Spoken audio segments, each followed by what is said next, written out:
দর্শক, ইরানের president Masoud Pezeshkian যুদ্ধ বন্ধের পর সর্বপ্রথম রাশিয়া নয়, চীন নয়, সৌদি আরব নয়, সফরে গেলেন পাকিস্তানে। কিন্তু কেন? ইসলামাবাদকে বেছে নেওয়ার কী কারণ?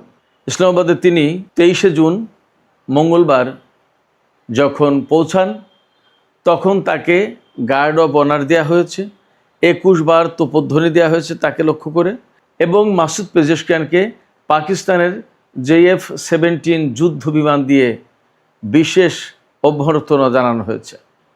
এই সফরের প্রেক্ষাপটে আন্তর্জাতিক বিশ্লেষকরা বলছেন, ইরান এবং আমেরিকার মধ্যকার যুদ্ধে সমঝোতা করা এবং আলোচনার টেবিলে বসানোর জন্য পাকিস্তানের সামনে খুলে যেতে পারে নতুন অর্থনৈতিক সুযোগ সুবিধার দরজা।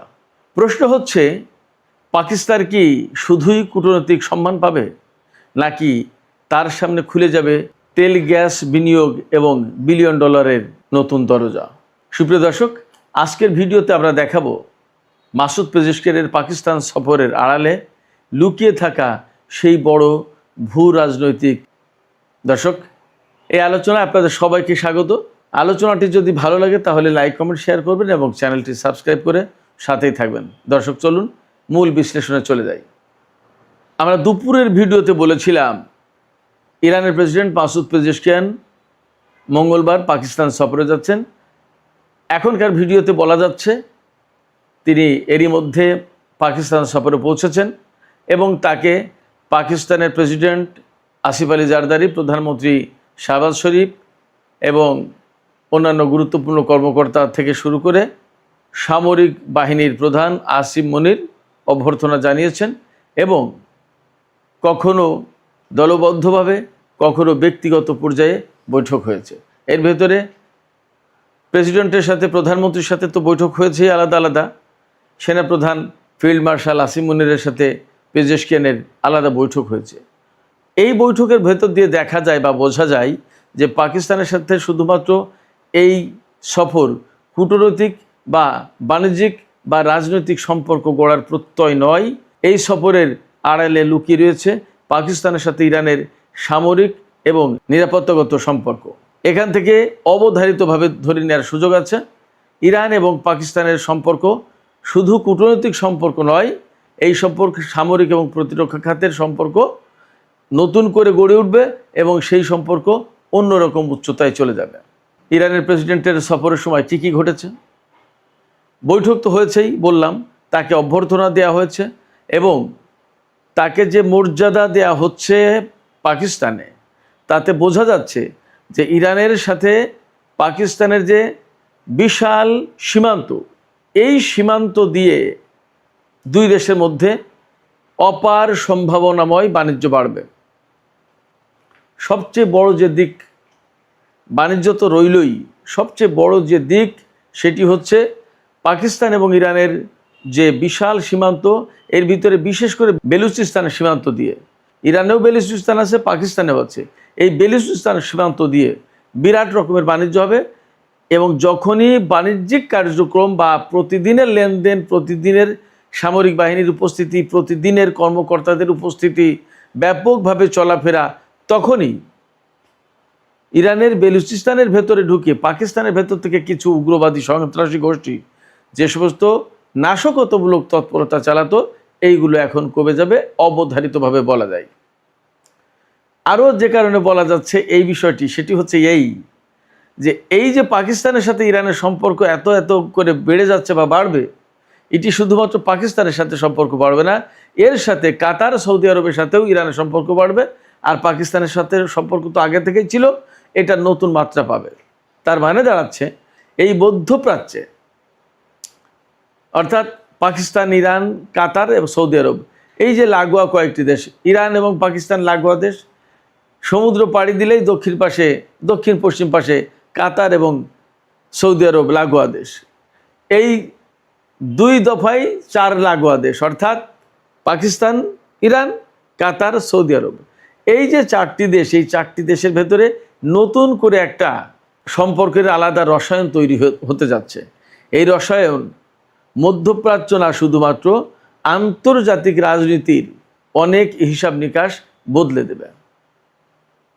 আমি বলছিলাম একটা গুরুত্বপূর্ণ বিষয়, সেটি হচ্ছে যে ইরানের ভেতরে যে সমস্ত উগ্রবাদী গোষ্ঠী প্রায় সময় পাকিস্তান থেকে গিয়ে নাশকতা চালাতো, এমনকি আপনারা নিশ্চয়ই জানেন, আমরা সবাই জানি কম বেশি, ইরানের বহু সংখ্যক সীমান্ত নিরাপত্তা রক্ষী নিহত হয়েছে এই সমস্ত উগ্রবাদীদের হামলায়, এবং প্রচুর পরিমাণে আফগানিস্তান সীমান্ত দিয়ে বা পাকিস্তান সীমান্ত দিয়ে মাদক চোরাচালানের কারবার হয়, এবং এই রুট মাদক চোরাচালানের রুট হিসেবে ব্যবহৃত হয়।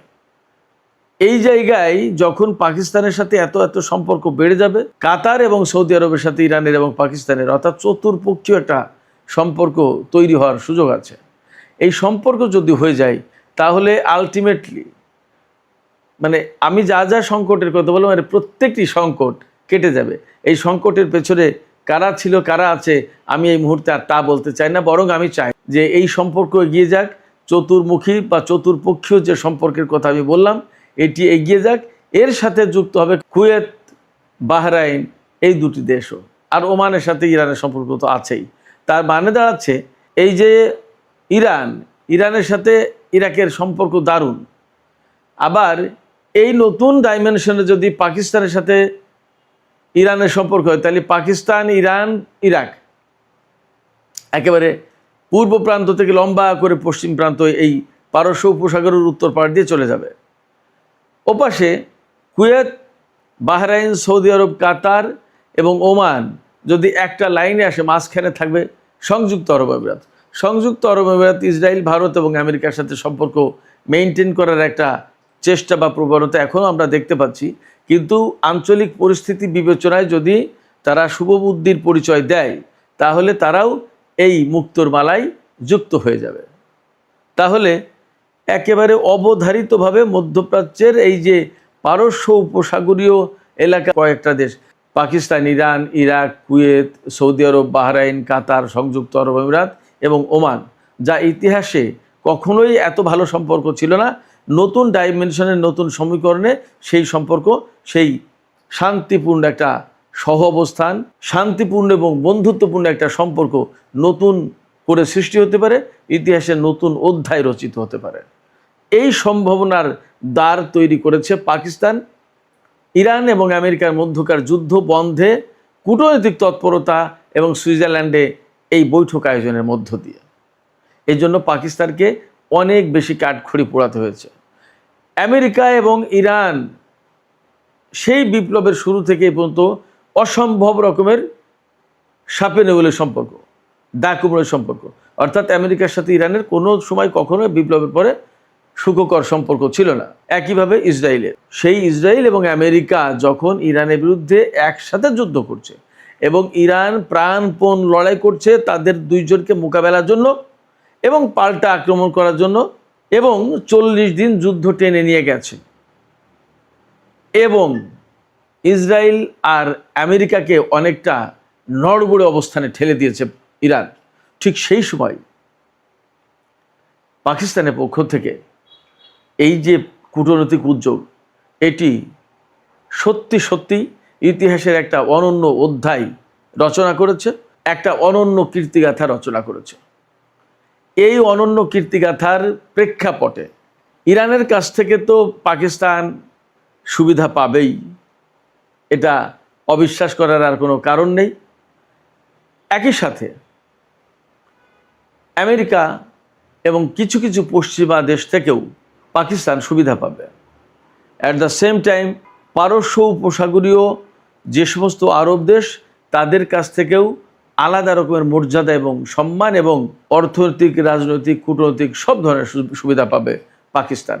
এই জায়গায় যদি আমরা এখন বলি যে পাকিস্তান প্রকৃতপক্ষে আন্তর্জাতিক অঙ্গনের বহু দেশের ভেতরে আর একদম এক্সক্লুসিভলি যদি বলি, তাহলে পারস্য উপসাগরীয় যে দেশগুলো আছে তাদের কাছে অনেকটা মাথার মুকুট হয়ে দাঁড়িয়েছে এই মুহূর্তে পাকিস্তান। এটাকে হয়তো অনেকে বাড়াবাড়ি বা অতিরঞ্জিত মনে করতে পারেন, আমি তাদেরকে বিনয়ের সাথে বলবো, আমি একসময় যখন বলতাম যে ইরান সামরিক দিক দিয়ে আমেরিকা ইসরায়েল কাউকেই সে তোয়াক্কা করবে না। যুদ্ধ যদি শুরু হয় তাহলে ইরান প্রচণ্ডভাবে রুখে দাঁড়ানোর ক্ষমতা রাখে, এমনকি ইসরায়েল আর আমেরিকার প্রযুক্তির উপরেও প্রাধান্য বিস্তার করতে পারে। ইরানের বিমান শক্তির ব্যাপারে আমি যে সমস্ত কথা বলেছি সে সমস্ত কথা শুনে মানুষ অনেকে হেসেছে। এমন কথা বলেছে ইরানের বিমান শক্তি, ইরানের যে সমস্ত বিমান আছে তা তো ভাঙাড়ির দোকানে বিক্রি হবে না। সেই জায়গায় এখন নতুন কীর্তিগাথা তারা তৈরি করেছে, প্রতিষ্ঠা করেছে, সৃষ্টি করেছে, আমরা সবাই দেখেছি। এই জায়গা থেকে আমি বলছি যে পাকিস্তানের অবস্থান, এই যে পারস্য উপসাগরীয় যে দেশগুলো, শুধু আরব দেশ না, ইরান সবার কাছে এখন অনেক বেশি সম্মানের। পাকিস্তান এখন এদের অনেকের মাথার মুকুট হয়ে দাঁড়িয়েছে। একসময় আপনারাও হয়তো তাই দেখবেন, আমি ব্যক্তিগতভাবে এমনই বিশ্বাস করি। যা হোক, এখন পাকিস্তান যে এইরকম একটা অনন্য সুবিধাজনক অবস্থানে আছে এই মুহূর্তে আন্তর্জাতিক এবং আঞ্চলিক পর্যায়ে, এই সময় আসলে পাকিস্তানের কি করা উচিত এটা নিয়েও কিন্তু অনেকে পরামর্শ দিচ্ছেন, অনেকে অনেক কথা বলছেন। কে কি বলছেন বা কে কি কীরকম হওয়া উচিত, পাকিস্তান আসলে কি কি গ্রহণ করতে পারে, কি পাবে, কি নেবে, ইত্যাদি ইত্যাদি। আমি যদি বলি, ইরানের হাতে বিপুল পরিমাণে গ্যাস, তেল এবং তেলজাত পণ্য রয়েছে, সার রয়েছে, আরও অনেক কিছু আছে, খনিজ সম্পদ থেকে শুরু করে প্রচুর পরিমাণে টেকনোলজি, শিক্ষা, অনেক কিছু আছে। এই সমস্তর সাথে পাকিস্তানের একটা বিশেষ যোগসূত্র ঘটে যেতে পারে। ইরানের যে ইঞ্জিনিয়ারিং সিস্টেম লেখাপড়ার ক্ষেত্রে এবং মেডিকেল, এই জায়গায় যদি পাকিস্তান সরাসরি আর্থিক বেনিফিটের দিকে না তাকিয়ে দীর্ঘমেয়াদী সুবিধা নেওয়ার চেষ্টা করে, তাহলে তারা এই একাডেমিক চুক্তিগুলো করবে, শিক্ষাবৃত্তি চুক্তি করবে, তারপরে একাডেমিক বিনিময়, টেক্সটাইল ও আইটি খাতে বিশেষ বাজার ব্যবস্থা তৈরি করা, এছাড়া প্রযুক্তি হস্তান্তর এবং সবুজ বিনিয়োগ, এই সমস্ত খাতে বিশেষ সম্পর্ক গড়ে তোলা বা বিশেষ বিনিয়োগের চিন্তা করতে পারে, বিনিয়োগ প্রত্যাশা করতে পারে। এই মুহূর্তে পাকিস্তান যে অবস্থানে আমেরিকার কাছে এবং উপসাগরীয় অঞ্চলে, তাতে পাকিস্তান এই সমস্ত সুযোগ সুবিধা চাইলে দীর্ঘমেয়াদী সুযোগ সুবিধা কিন্তু এগুলো, এবং যা পাকিস্তানের জাতীয় উন্নয়নে বিশেষ ভূমিকা রাখবে, পাকিস্তানের পক্ষে এগুলো পাওয়া সম্ভব। সুইজারল্যান্ডে পাকিস্তানের সেনাপ্রধানকে মার্কিন vice president JD Vance my friend, আমার বন্ধু হিসেবে সম্বোধন করে কথা বলেছেন, এবং পাকিস্তানের প্রধানমন্ত্রী, পাকিস্তানের স্বরাষ্ট্রমন্ত্রী, পাকিস্তানের পররাষ্ট্রমন্ত্রী, পাকিস্তানের সেনাপ্রধান, এত গুরুত্বপূর্ণ ব্যক্তি এই সুইজারল্যান্ডের বৈঠকে ছিলেন। তার মানে পাকিস্তান কত গুরুত্ব দিয়েছে, এবং পাকিস্তানের কাদেরকে আমেরিকা বিশেষ করে বা কাতার, সৌদি আরব, তারা ওই বৈঠকে প্রত্যাশা করেছে, এর ভেতর দিয়ে কিন্তু বোঝা যায়। তার মানে এই মুহূর্তে পাকিস্তানকে কতটা বেশি গুরুত্ব দিচ্ছে সবাই জানে। অনেকে বলছে 2001 সালের 9/11-এর যে ঘটনা, আমেরিকার নিউ ইয়র্কে টুইন টাওয়ারে বিশ্ব বাণিজ্য কেন্দ্রে হামলা, পেন্টাগনের উপর হামলা, ইত্যাদি ইত্যাদি, তারপরে আফগানিস্তানের তালেবান বিরোধী অভিযান, এবং সেই অভিযানে পাকিস্তান কিন্তু খুব কাছের দেশ হিসেবে আমেরিকার পাশে ছিল। এই মুহূর্তে ঠিক একইভাবে পাকিস্তান আমেরিকার খুব কাছে পাশে। পার্থক্যটা হচ্ছে সেই সময় একটা যুদ্ধ পরিস্থিতির ভেতরে, আর এখন ঠিক তার উল্টো শান্তি পরিস্থিতির ভেতরে। এখন পাকিস্তান শান্তি প্রতিষ্ঠায় যে ভূমিকা রাখলো, তার মূল্য, তার অবদান 2001 সালের মূল্য অবদানের চেয়ে অনেক বেশি। সেক্ষেত্রে পাকিস্তান এই সুযোগ সুবিধা কাজে লাগিয়ে বিশ্ব অঙ্গনে নিজের অর্থনীতি, নিজের কূটনীতি, নিজের রাজনীতি, নিজের স্থিতিশীলতা আরও অনেক বাড়াতে পারে। তবে পাকিস্তানের যত বিশেষজ্ঞ, অর্থনৈতিক বিশেষজ্ঞ, রাজনৈতিক, কূটনৈতিক, সামরিক বিশেষজ্ঞ, সবাই একই কথা বলছে। এই মুহূর্তে স্বল্পমেয়াদী কোনো লাভের দিকে না তাকিয়ে, স্বল্পমেয়াদী ঋণ বা বিনিয়োগের দিকে না তাকিয়ে দীর্ঘমেয়াদী লাভালাভের দিকে তাকানো উচিত, এবং সেইভাবেই পাকিস্তানকে পরিকল্পনা প্রণয়ন করা উচিত। একটা কথা বলি, 2001 সালে যখন পাকিস্তান আফগানিস্তান অভিযানের ক্ষেত্রে মার্কিন বাহিনীকে সহযোগিতা করেছে পাশে থেকে, তখনকার চেয়ে এখন আরও একটা গুরুত্বপূর্ণ পার্থক্য আছে। এই পার্থক্যটা হচ্ছে একেবারে প্রতিবেশী ইরানের সাথে শান্তি প্রতিষ্ঠার ক্ষেত্রে ভূমিকা রেখেছে। তার মানে ওই সময় 2001 সালে আফগানিস্তানে যুদ্ধ করার ক্ষেত্রে আমেরিকাকে সহযোগিতা দিয়ে আফগানিস্তানের শত্রুতে পরিণত হয়েছিল পাকিস্তান। আর এখন ইরানে যুদ্ধ বন্ধ বা শান্তি প্রতিষ্ঠার ক্ষেত্রে ভূমিকা রেখে ইরানের বন্ধুত্বে, একেবারে ঘনিষ্ঠ বন্ধুতে পরিণত হলো পাকিস্তান। এবং তখন কিন্তু একা পাকিস্তান ছিল, এখন পাকিস্তানের পাশে সেই তুরস্ক থেকে শুরু করে তুরস্ক, সৌদি আরব, কাতার, ওমান, এ সমস্ত দেশের একচেটিয়া সমর্থন রয়েছে।